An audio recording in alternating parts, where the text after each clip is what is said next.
Señor, a su nombre rendimos honor. Grande es Jehová, el supremo hacedor, bondadoso nos da su amor. Grande es Jehová y digno de gloria, Dios sin igual, bendito Señor. Grande es Jehová, alcemos la voz con santa unción. Grande es Jehová. Grande es Jehová. Grande es Jehová, poderoso Señor, a su nombre rendimos honor. Grande es Jehová, el supremo hacedor, bondadoso nos da su amor. Grande eres tú y digno de gloria, te exaltaré, mi Dios y mi Rey. Grande eres tú, te alabaré con todo mi ser. Grande eres tú. Grande eres tú.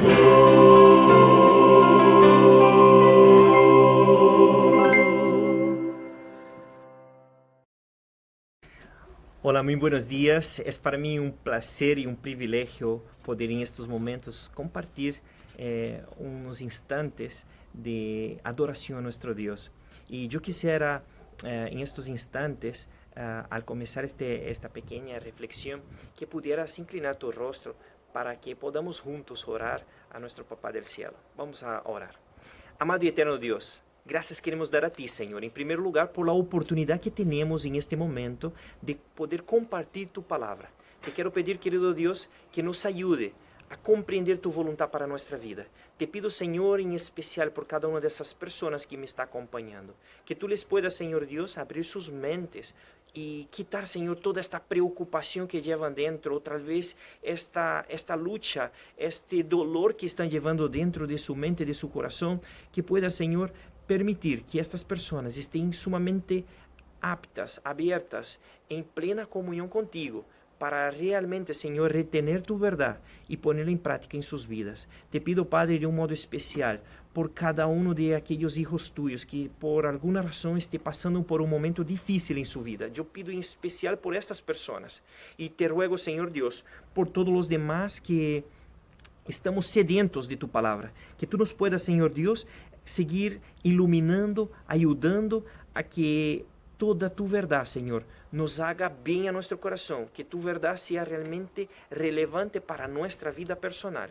Y es lo que te pedimos en el nombre precioso de Cristo Jesús. Amén, Señor. Ok, en esta mañana, pues a mí me gustaría compartir contigo, siempre es un privilegio, es un gusto poder compartir la palabra de Dios, pero en especial esta mañana quisiera compartir contigo una temática que va más direccionado a la testificación del discípulo. ¿Qué podemos decir de la testificación? ¿Qué realmente es un discípulo? ¿Qué función ocupa? ¿Cuál es la labor de testificar? Vamos a analizar un poquito en la reflexión de esta mañana, a ver si podemos entender lo que Jesús realmente quiso transmitir a cada uno de nosotros. En primer lugar, a mí me gustaría hacerte una pregunta. Yo sé que las preguntas siempre nos ayudan a buscar respuestas, nos ayuda a pensar, nos ayuda a llevar nuestra mente a una otra realidad. Y la pregunta que quiero hacerte en este momento es, ¿las iglesias pueden ser clubes sociales? ¿Qué es para ti la iglesia en realidad? ¿La iglesia puede llegar a ser un club social? ¿Sí? ¿No? ¿Cuál es tu opinión sobre esto? ¿Has pensado alguna vez? ¿Será que la iglesia puede llegar o puede ser un club social? ¿Sabe? Si considera que las iglesias no deben convertirse en clubes sociales, ¿cuál es la diferencia entre un club y una iglesia? ¿Te has parado para pensar alguna vez sobre esto? Sabe que esta idea, oye, por favor, que nadie se ofenda, apenas para que nosotros podamos reflexionar. Yo he visto algunas dudas en algunos momentos, hablando incluso con algunos compañeros, que no veía muchas definiciones en cuestión de un club social y una iglesia. ¿Qué es un club social? Pues hay muchos clubes sociales. Por ejemplo, los clubes de fútbol. Un club de Real Madrid, el club del Barça o el club de Atlético de Madrid, los clubes, bueno, ¿por qué no hablar de los clubes de fútbol, no? Es imposible, es casi imposible que un brasileño no hable de fútbol, porque ya sabe, los niños brasileños cuando nacen, aquí abro un paréntesis, ¿no? En nuestro tema, los niños brasileños cuando nacen, su primer juguete, cuando nacen ya el primer juguete que alguien le da es un bolón. Entonces es casi imposible, es casi inevitable que un brasileño no hable de fútbol. Aunque yo no soy un jugador así de los mejores, pero me gusta. Es cierto que no debemos estar tan agarrados de esas cosas, pero ¿qué más clubes podemos considerar? Existen clubes náuticos, existen clubes acuáticos en el cual uno va en estos clubes con muchas piscinas y todo esto. Hay clubes aeronáuticos, hay clubes, ¿qué más? Hay clubes nocturnos, la gente que le gusta más esta línea de la noche, esas cosas que a los cristianos debemos tener un poco de cuidado con eso, bastante cuidado para ser más objetivo, más claro. Hay diversidad de clubes, ¿no? ¿Y qué es realmente un club? Un club reúne personas que tienen afinidades en común, que van allí para encontrarse, reunirse, tratar de pasar su tiempo de una manera en la cual pueda relajarse y que pueda también disfrutar de sus aficiones. Es como un lugar donde tiene la posibilidad de desarrollar sus entretenimientos y disfrutar de un momento agradable con las personas que tienen sus mismas aficiones. ¿Y qué podríamos decir de una iglesia? ¿Qué realmente es una iglesia? ¿Cuál es la función de una iglesia? Esas son buenas preguntas. ¿Ya paraste para pensar en algún momento qué es la iglesia? ¿Cuál es la función de la iglesia? ¿Cuál es la diferencia de un club y una iglesia? ¿Sabe? Hemos explicado lo que es un club. ¿Y qué podemos decir de una iglesia? Una iglesia básicamente tiene un objetivo, un propósito. Hablaremos de la gran necesidad que tienen las iglesias. ¿Cuál es la gran necesidad que tiene la iglesia de dejar de ser clubes sociales y que cumpla el propósito en el cual fueron organizadas? Para eso necesitamos saber cuál es el propósito y la misión de la iglesia. ¿Tú sabes cuál es el propósito de la iglesia? ¿Sabes cuál es la misión de la iglesia? ¿Has pensado en esto? Si paramos para pensar cuál es realmente la misión de la iglesia, analizar en la palabra de Dios, en la Biblia, vamos a entender que la respuesta es muy sencilla, es muy simple. El propósito y la misión es compartir a Jesús. ¿Qué te parece? Compartir a Cristo. No hay más. Podemos hacer más cosas, pero la misión y el propósito de la iglesia como tal es compartir a Jesús. Todos los demás clubes pueden hablar de muchas cosas y tratar muchas cosas, pero no van a encontrar esto. La función de la iglesia es esta, compartir a Cristo, compartir a Jesús. Los demás clubes pueden hablar de diversidades de temas sociales, de cosas, de entretenimientos, pero la iglesia, su propósito es este. ¿Por qué hacemos esto? ¿Por qué compartir a Jesús? Porque ninguna otra institución lo hace. La que se dedica a compartir a Jesús, que tiene como meta y como objetivo compartir a Cristo, es la iglesia. Entonces, la gente, si quiere pasar el tiempo, entretenerse o cualquier otra cosa, puede buscar a cualquier club social, puede divertirse y pasar su tiempo allí, pero la iglesia tiene esta función, esta misión como su mayor objetivo y propósito. Por consiguiente, ¿de qué modo las palabras, conductas y actitudes testifican que un adventista es un seguidor de Cristo? Testificar es compartir cómo Dios cambió nuestras vidas para animar a otros a aceptar a Cristo. El trabajo de testificar es simple, es fácil, en una manera no necesita complejidades. Es compartir con otras personas lo que Cristo ha hecho en mi vida. Esa es la finalidad. Eso es el verbo testificar. Cuando estoy testificando, estoy contando lo que he experimentado con Jesús.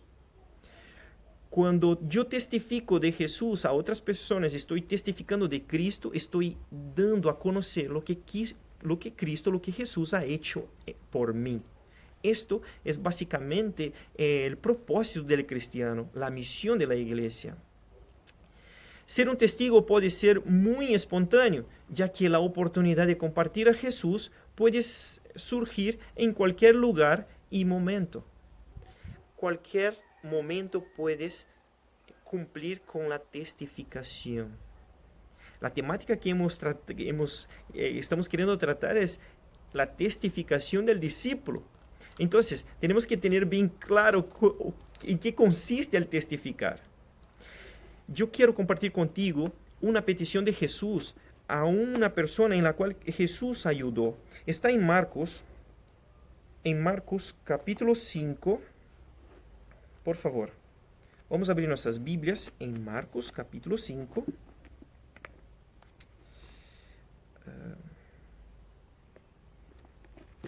Y el versículo 19.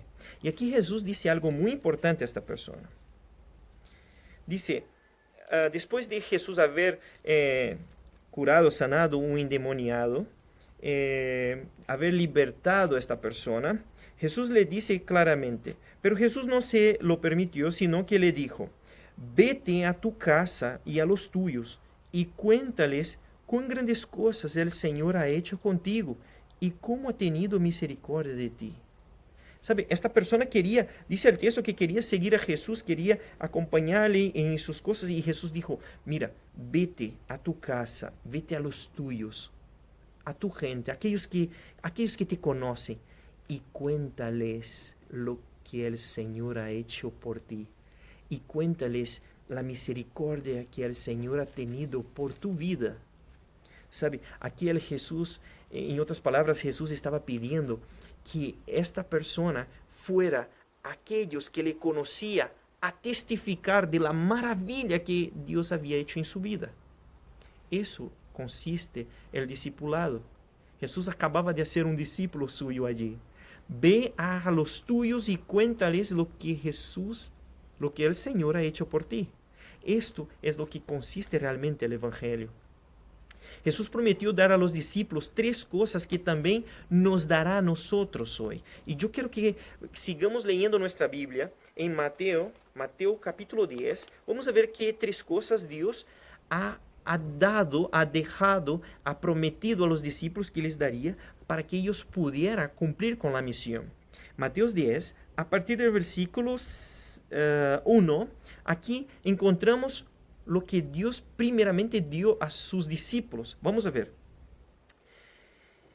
Mateo 10:1 dice, entonces llamando a sus 12 discípulos, les dio autoridad sobre los espíritus impuros para que los echaran fuera y para sanar a toda enfermedad y toda dolencia.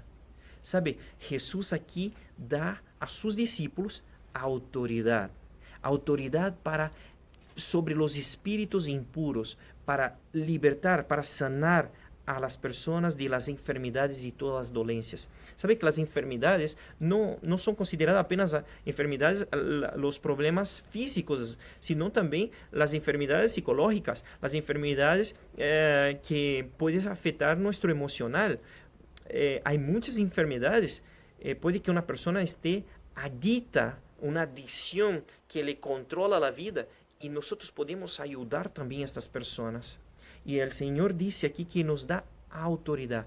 Jesús da autoridad a sus 12 discípulos y también a ti.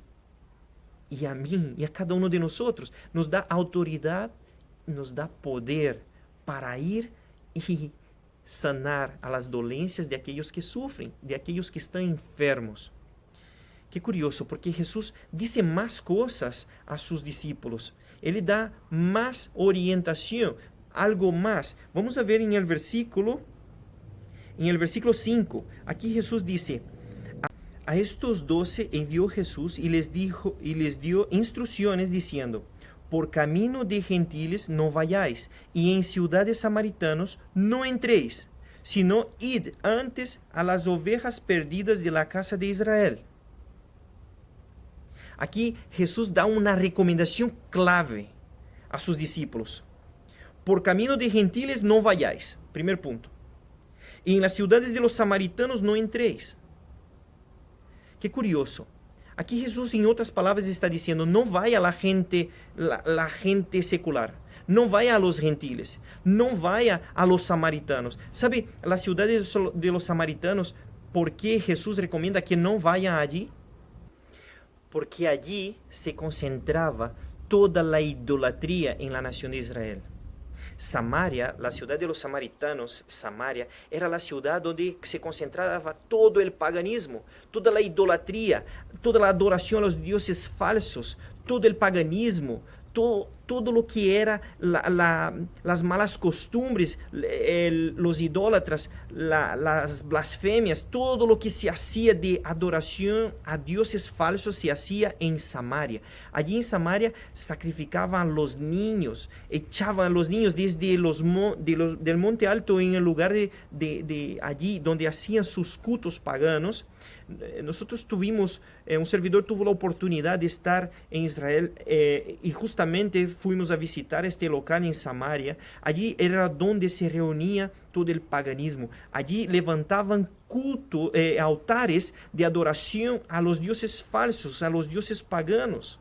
Echaban a los bebés de arriba como ofrenda, desde arriba de los montes, como ofrenda a los dioses paganos. Allí los sacerdotes paganos, idólatras, se rasgaba, se cortaba su cuerpo y la sangre salía como señal de adoración a sus dioses falsos.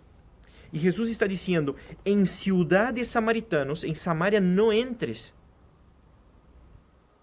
No vaya por camino de gentiles, y en samaritanos no entréis, en ciudades samaritanos no entréis. Si no, escuche bien la recomendación de Dios, sino id antes a las ovejas perdidas de la casa de Israel. El consejo de Jesús a la hora de testificar no es ir a la gente secular. ¿Quién son los gentiles de hoy día? ¿Quién son los samaritanos de hoy en día?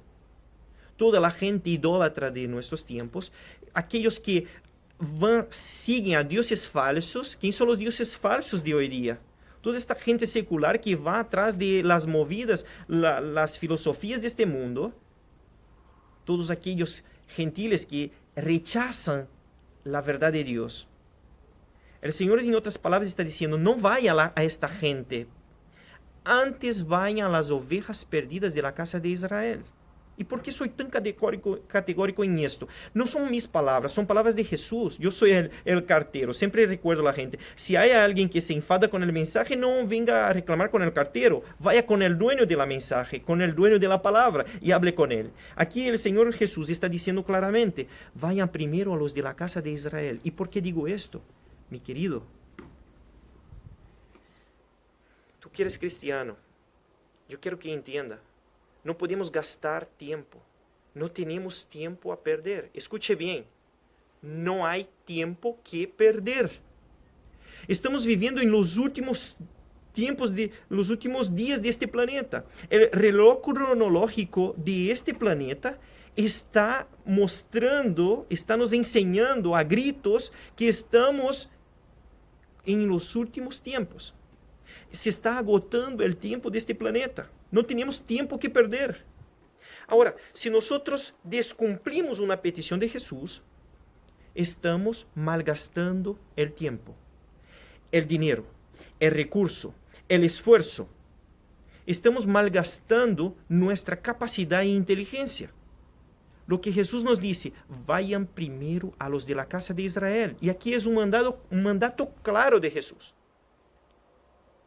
No podemos gastar nuestros recursos, no podemos gastar nuestros esfuerzos, nuestro ánimo, intentando alcanzar a la gente que no quiere escuchar de Dios. Debemos primero ir a los de la casa de Israel. Y ahora viene mi pregunta, ¿quién son las ovejas perdidas de la casa de Israel? ¿Quién son estos? Tú sabes la respuesta, ¿verdad? Sí, Señor, exactamente lo que has dicho. Son aquellos que en algún instante de su vida tuvieron algún contacto con Dios o con su palabra. Son aquellos que están más abiertos al Evangelio, al mensaje de Dios. Ahora, no podemos estar luchando, gastando el tiempo, años y recursos económicos con gente que no quiere saber nada de Dios. La Biblia dice que a la gente que no da oídos es estar tirando perlas a los cerdos. No podemos malgastar el bien más precioso que tenemos, que es el tiempo. El tiempo es eminente. Tristemente, este mundo está llegando a su final. Y si nosotros no proclamamos la verdad presente, la verdad genuina, la verdad pura, miles y millones de personas se van a perder porque no tuvieron la oportunidad de escuchar de Jesús. Jesús nos dijo algo más, la tercera recomendación de Jesús. En Mateo 10, en el versículo 19, aquí Jesús nos da algo que nos aporta confianza. Jesús dice así, pero cuando os entreguen, no os preocupéis por cómo o qué hablaréis, porque en aquella hora os será dado lo que habéis de hablar. Pues, ¿sabe, queridos? No debemos estar preocupados con lo que vamos a decir, porque el Señor Jesús nos va a poner las palabras que debemos de decir a aquellas personas que ya tienen una cierta abertura al Evangelio. La gente, no digo que debemos rechazar el trabajo con la gente secular, con esta gente difícil. No debemos rechazar ese trabajo. Ahí tenemos una misión bastante complicada, pero tenemos que hacerla también. Pero la recomendación de Jesús es, vayan primero a los que están más abiertos. Vayan primero a estos. Entonces, cuando vayamos a estos, ¿y ahora qué vamos a decir? No te preocupes, porque lo que el Señor está diciendo es que nos va a dar las palabras que debemos de decir. Y yo estoy seguro que tú has vivido en algún momento de tu vida alguna experiencia en la cual hablaste de Jesús a alguien y luego te has dado cuenta que te has impresionado porque tú dijiste, madre mía, ¿cómo fui capaz de decir tal cosa? ¿Has experimentado eso alguna vez? Yo en algunas situaciones he hablado cosas que luego, cuando la persona se fue, yo paré para pensar, y yo dije, madre mía, ¿cómo he dicho eso? ¿Cómo fue que me pasó eso por mi cabeza? ¿Cómo? Fue el Señor que nos puso las palabras. ¿Sabe? Cuando tú te pones al servicio de Dios, Él se encarga del resto. Cuando tú dejas que tu vida sea útil, una herramienta útil en las manos del Señor, pues Él va a hacer con que tu vida sea una fuente de agua viva y vas a dar de beber a todos los sedientos que están a tu alrededor. Eso no lo digo yo, es la palabra de Dios que lo dice. Y cuanto más tú dejas ser utilizado por Dios, más bendición vas a hacer para aquellos que te rodean. ¿Qué te parece? ¿No es extraordinario? A mí me parece increíble. ¿Sabe? A veces puede que tengamos dudas. Puede que tengamos algunas preocupaciones. Los discípulos también tuvieron dudas. Pero, ¿por qué nos llegan las dudas? ¿Por qué razón los discípulos llegaron a tener dudas? ¿Bajo qué condiciones Jesús delegó la gran comisión de ir a predicar el Evangelio? ¿Bajo qué condiciones Jesús les envió? ¿Había entre ellos confianza o duda? ¿Sabe? Yo quiero que tú abra tu Biblia nuevamente. En Mateo 28. Mateo 28 y versículo, vamos a ver. Mateo 28 y versículo 17. Aquí dice, Cuando lo vieron, lo adoraron, aunque algunos dudaban. ¿Sabe que incluso dentro de los discípulos habían dudas? Aquellos que seguían a Jesús también dudaban, tenían sus miedos, sus preocupaciones. Pero, ¿por qué vienen las dudas? Porque a veces no estamos convencidos, no tenemos la confianza todavía. ¿Y cómo se adquiere la confianza? Ahora vamos a ello. Sabe que cuando hablamos de testificación necesitamos práctica. ¿Y qué es la práctica? La práctica viene cuando tú lo practicas, cuando tú ejerces algo y lo practicas, y cuanto más lo practicas, más práctica vas a tener, más habilidad vas a tener con esto. Muy bien, con la práctica, después de la práctica viene la experiencia. Y una vez que has practicado mucho, ya estás experiente. Ya hace las cosas con más facilidad, con más soltura. No tendrás tantas dificultades para hablar de Jesús a otras personas porque ya tienes experiencia. ¿Por qué? Porque has practicado bastante. Entonces, cuando tú das tu primer estudio bíblico, tú vas a tener dificultades. Tú vas a equivocar en alguna cosa, algún errorcito, alguna cosa. Pero no hay problema. Eso hace parte del proceso. Entonces, a la medida que sigue dando, que sigue avanzando con tus estudios o con tu testificación a otra persona que lo necesita, a la medida que vas haciendo, vas adquiriendo práctica. Y con la práctica viene la experiencia. Y una vez que ya tiene la experiencia, ahora llega una cosa que es la confianza.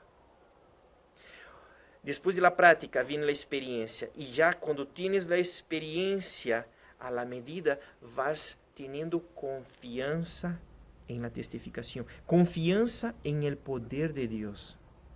Y te das cuenta de que realmente el poder no sale de ti, sino que viene de las manos de Dios, viene de Dios el poder. Entonces, comienzas a practicar. Y a la medida que vas practicando, adquiere experiencia. Y de la experiencia tendrás confianza en el poder de Dios. Porque nosotros solamente echamos la semilla, pero quien realmente la hace crecer es el Espíritu. El Espíritu Santo es quien la va a hacer crecer y va a hacer con que esta semilla crezca un gran árbol y sea capaz de dar frutos. Pero tú tienes que sembrar. El Señor te llama para hacerlo. ¿Crees que existe hoy la duda en nuestra iglesia con relación al tema de la obra misionera? ¿Tú crees que nuestra iglesia hoy tendrás dificultades en la obra misionera? ¿Será que nosotros como miembros de una iglesia tenemos ciertas dudas con la obra misionera? ¿Será que es efectiva realmente? ¿Qué debían hacer los discípulos? Esperar que las personas vinieran o ir a compartir a Jesús. Imagínense si los discípulos se sentasen allí todos juntos en una iglesia, se sentasen todos y esperasen que la gente viniera. Pues vamos a esperar aquí que la gente venga a conocer el mensaje que tenemos. Yo te pregunto, ¿será que el mensaje del cristianismo habría llegado a la magnitud que tenemos hoy en día en todo el mundo? ¿Será que sería así? Si los discípulos hubieran estado sentaditos en sus iglesias, esperando que la gente viniera allí en su iglesita, 12 discípulos, habría algún familiar más, y ellos sentaditos allí esperando, vamos a esperar que la gente venga y se acerque y se interese por el mensaje que tenemos. ¿Será que sería así? ¿Será que hoy la gente conocería de Jesús? Sería complicado, ¿verdad? Pues fue gracias al trabajo de aquellos discípulos de ir y llevar el mensaje a todo el mundo, pueblo, nación y lengua, que hoy hemos conocido a Jesús. Si tú conoces a Jesús, es porque alguien tuvo el valor de venir a hablarte a ti de Él. Pero ahora no podemos coger este mensaje y guardarnos para nosotros. Eso es un error. Tenemos una misión y nuestra misión es dar a conocer a Cristo, es dar a conocer a Jesús. Y sabe, yo no puedo hablar de otra cosa a la gente. Cuando me acerco a alguien, mis temas de conversación es complicado. Yo hablo de otras cosas también, no soy yo así un terco fanático, pero Siempre cuando hablas con un cristiano, la conversación toma este camino. Es imposible huir de lo que nosotros estamos viviendo. Si tú vives el Evangelio, ¿cómo vas a hablar no vas a hablar de esto? ¿Sabe lo que te estoy diciendo? Pues esperar que las personas vengan a conocer puede que pase toda nuestra vida y no vayamos a testificar de Jesús a nadie. Tenemos que levantar y hacerlo.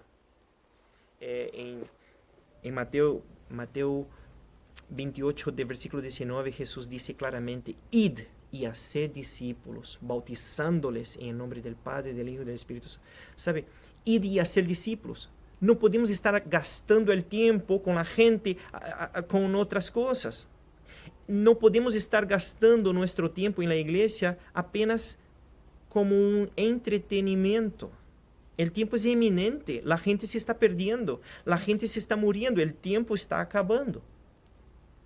Jesús nos pidió que fuéramos, id y hacer discípulos. ¿Qué es hacer un discípulo? Es hacer otro que pueda hacer el mismo trabajo que estoy haciendo, que tú estás haciendo. Que sea capaz también de ir buscar a otros más.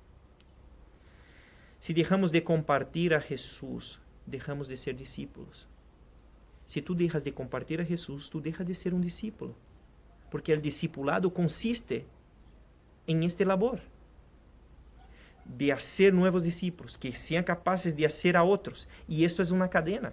Y así culminamos la obra que Jesús ha confiado a ti y a mí y a cada uno. Algunas razones importantes por las cuales debemos compartir a Jesús. ¿Sabes qué? A pesar de que la gente dice que cree en Dios, en realidad la mayoría del mundo no conoce a Dios.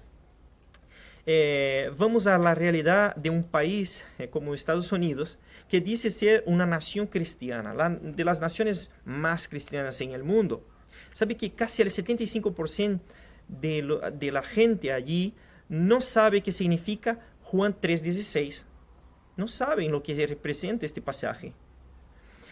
Solo 1 de cada 10 adultos sabe qué quiere decir la frase bíblica, la Gran Comisión.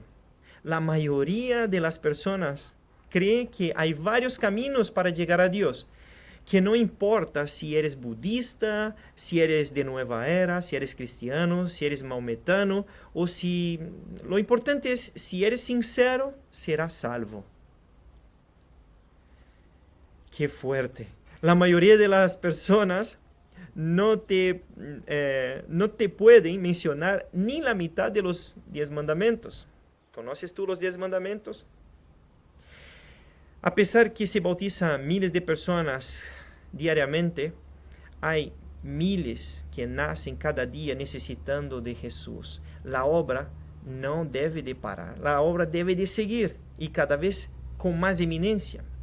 El promedio de crecimiento de una iglesia es 4% al año, mientras que el promedio de crecimiento de la población es de 5% al año. O sea, estamos trabajando menos que aumenta la población. Entonces, tenemos que hacer algo, tenemos que activar ahí nuestra quinta marcha y poner a toda velocidad.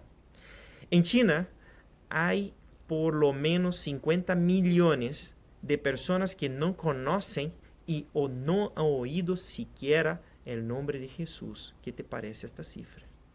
50 millones. En Estados Unidos hay un estimado de 200 millones de personas que, aunque dicen ser cristianas, no creen en Jesús como su salvador personal.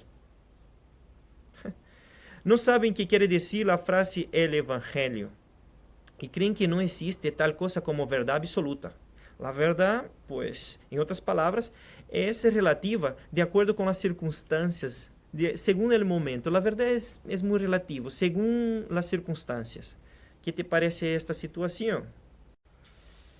La verdad es que aunque estamos creciendo como iglesia, reconocemos que el número de personas no cristianas aumenta cada día. Con base a todo este escenario, ¿cuál es la verdadera misión de la Iglesia Adventista?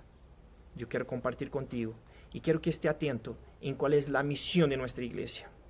La misión de la Iglesia Adventista del Séptimo Día es comunicar a todas las personas el Evangelio eterno del amor de Dios en el contexto de los mensajes angélicos de Apocalipsis 14, del 6 al 12, según revelados en la vida, muerte, resurrección y ministerio sacerdotal de Jesucristo, invitándolos a aceptar a Jesús como su Salvador personal y a unirse a su iglesia, y asistiéndolos y edificándolos espiritualmente en preparación para su breve regreso. Por ello, yo te invito que empieces a orar por lo menos 3 o 5 personas que estén más cerca de ti, para que tú empieces a hacer un labor, un trabajo de testificación con esas personas. Y yo quisiera en estos momentos que acompañen la música que va a ser proyectada ahora y que reflexionen en esta letra, para que tu corazón se abra realmente a la voluntad de Dios.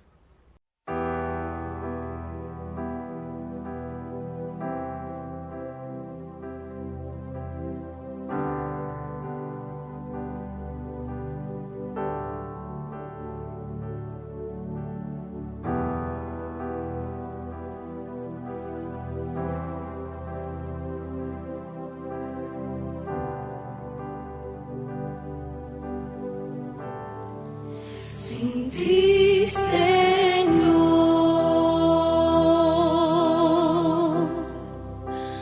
polvo soy,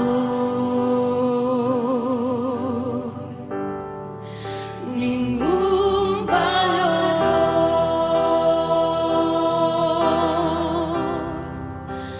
barro soy.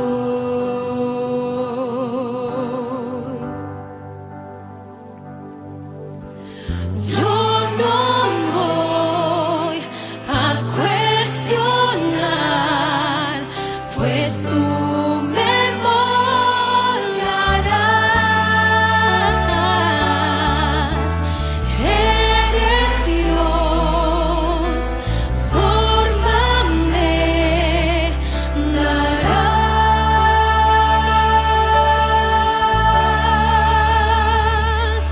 Hoy en tus manos me entrego entero y tú me renovarás. Hoy en tus manos soy restaurado y seré un vaso nuevo.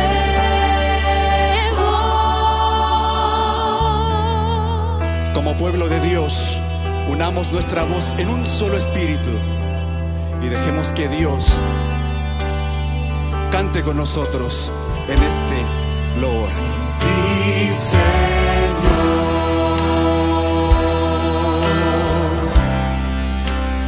polvo soy,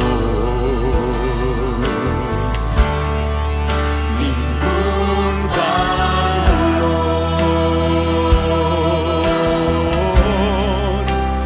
barro soy.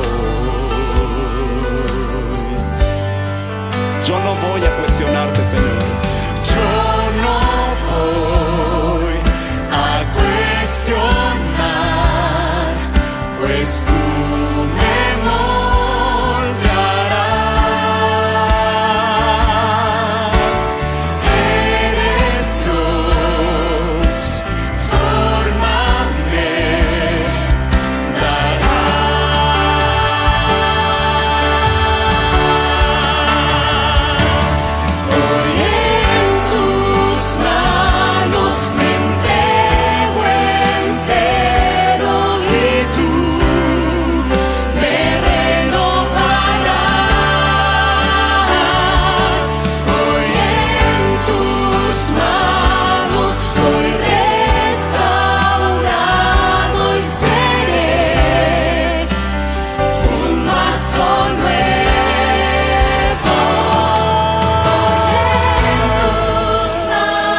Nos entregamos en tus manos, Señor, para ser vasos nuevos, para ser vasos tuyos. Amén.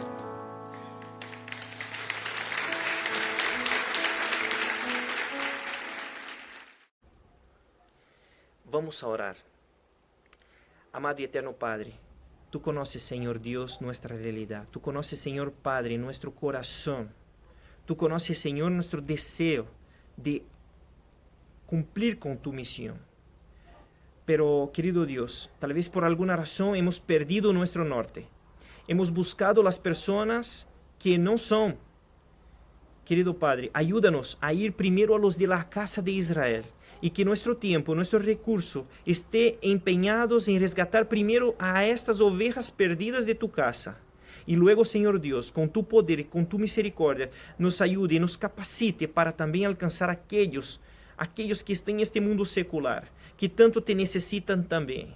Amado Dios, que no vengamos a descuidar nuestra comunión contigo y que con la práctica, querido Dios, queremos practicar cada vez más para aprender, para adquirir, Señor, lo que es la experiencia. Y por medio de la experiencia, Señor Dios, queremos tener la confianza que tu palabra, querido Dios, pueda realmente transformar nuestra vida y que podamos juntos proclamar, Señor Dios, tu verdad. Eso te pedimos y te rogamos en el nombre precioso de Cristo Jesús. Amén, Señor. Que el Papá del Cielo te bendiga. Que tenga un lindo día en su presencia y compañía. Un fuerte abrazo.